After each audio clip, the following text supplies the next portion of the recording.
సత్యసాయి జిల్లా పుట్టపర్తి నియోజకవర్గంలోనే కొత్త చెరువు పట్టణంలో పలువురు వైసీపీ తెలుగుదేశం పార్టీ తీర్థం పుచ్చుకున్నారు. ఈ సందర్భంగా మాజీ మంత్రి పల్లె రఘునాథ్ రెడ్డి మాట్లాడుతూ వచ్చే ఎన్నికల్లో తెలుగుదేశం పార్టీని గెలిపించాలని పల్లె సింధూరారెడ్డికి ఓటు వేయాలని అభ్యర్థించారు. తెలుగుదేశం పార్టీ విజయం ఖాయమని పల్లె రఘునాథ్ రెడ్డి ధీమా వ్యక్తం చేశారు. వైసీపీ ప్రభుత్వం చేతగారి పాలనతో విసిగి తెలుగుదేశం పార్టీలో చేరుతున్నట్లు వారు తెలియజేశారు.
చెరువు హెడ్ క్వార్టర్స్లోని వివిధ కులాలకు సంబంధించిన మంచి మంచి యువకులు కమ్మ, బోయ, వడ్డెర, బలిజ, ఆచార్యులు, కుమ్మర సంబంధించిన వీళ్ళంతా ఇప్పుడు తెలుగుదేశం పార్టీలో చేరారు.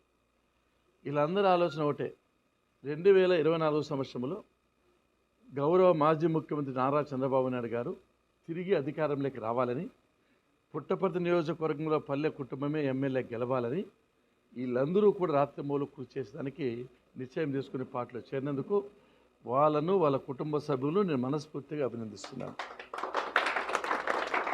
వీళ్ళు ఒకటే చెప్తున్నారు, 5 సంవత్సరాలు వైఎస్ఆర్సీపీ అధికారంలో ఉంది, దేన్ని కూడా పట్టించుకోలేదు. వాళ్ళు ఎంతసేపు అక్రమైన కేసులు పెట్టడము, భూ కబ్జాలు చేయడము, భూదందాలు చేయడము, బిడ్ల దగ్గర వసూలు చేయడము, అన్ని వర్గాల ప్రజలకు నరకాన్ని చూపించారు. డెవలప్మెంట్ సున్నా, ప్రచారం ఫుల్గా చేసుకుంటున్నారు ఏదో చేసినామని చెప్పి. పెన్షన్లు బెరికేశారు, భీమ కార్డులు బెరికేశారు, కార్పొరేషన్ లోన్స్ ఇవ్వడం లేదు. చంద్రన్న సంక్రాంతి సరుకులు, చంద్రన్న రంజాతో పాటు చంద్రన్న క్రిస్మస్ కానుక పీకేశారు. అన్నా క్యాంటీన్లు కడుపు నుండి కన్నం తింటారు పేర్లు అది పెరికేశారు. చంద్రన్న బీమా లేదు, పెళ్లి కానుక తీసేశారు, నిరుద్యోగ వృద్ధి తీసేశారు. ఉద్యోగాలు ఇస్తామని చెప్పి 2,30,000 ఉద్యోగాలు ఇస్తామని చెప్పి ఎలక్షన్ మేనిఫెస్టోలో పెట్టారు. ఉద్యోగాలు ఇవ్వలేదు. ఇచ్చిన ఉద్యోగాలన్నీ మటన్ మార్కెట్లు ఇచ్చారు, ఫిష్ మార్కెట్లు ఇచ్చారు, పెట్రోల్ బంకులు ఇచ్చారు, వాలంటీర్ ఉద్యోగాలు ఇచ్చారు. కానీ చంద్రబాబు నాయుడు గారు ఇచ్చినట్లు డాక్టర్లు కానీ, ఇంజనీర్లు కానీ, గ్రూప్ 1 సర్వీస్ కానీ, కానిస్టేబుల్స్ కానీ, ఇన్స్పెక్టర్స్ కానీ, టీచర్లు కానీ అటువంటి ఉద్యోగాలు ఇవ్వలేదు. చంద్రబాబు నాయుడు గారు వస్తేనే కియాస్ ఏ విధంగా ఫ్యాక్టరీ పెట్టాడు, అదేవిధంగా కొన్ని ఫ్యాక్టరీలు పెట్టి కొన్ని వేల మందికి ఉద్యోగాలు ఇస్తా అని చెప్పి ఆశతో అంతా యువకులు చూడండి, నూనూగు మీసాల యువకులంతా వచ్చారు. వీళ్ళందరూ ఒకే నిర్ణయం, ఈసారి తెలుగుదేశం పార్టీని గెలిపించాలి, కొత్త చెరువు యొక్క పరువు ప్రతిష్టలు కాపాడాలి, కొత్త చెరువు పేరు తీసుకురావాలి. ఎందుకంటే నందమూరి తారక రామారావు గారిని అక్కడ పదవిచ్యుతం చేస్తే ఉద్యమం ప్రారంభమైంది అక్కడే. కాబట్టి వీళ్ళందరిలో కూడా యువశక్తి ఉంది, యువ రక్తం ఉంది, ఉత్సాహం ఉరకలిస్తూ ఉంది.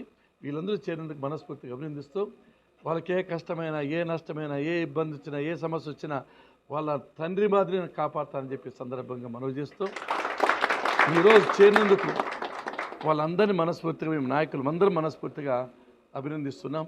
లక్ష్మణ్ కానీ, రామకృష్ణ కానీ, అదేవిధంగా చంద్ర కానీ, ఇటువంటి అనిల్ కానీ మేమంతా కూడా మనస్ఫూర్తిగా అభినందించి వాళ్ళకు మా సంపూర్ణ సహాయ సహకారాలు ఇస్తాం. ఈ ఎన్నికల వరకు తుది రక్తం చిందేంత వరకు పోరాడాలి, గెలిపించాలి, ఈ పుట్టపర్తిని కాపాడాలని చెప్పి సందర్భంగా గుర్తు చేస్తున్నాం.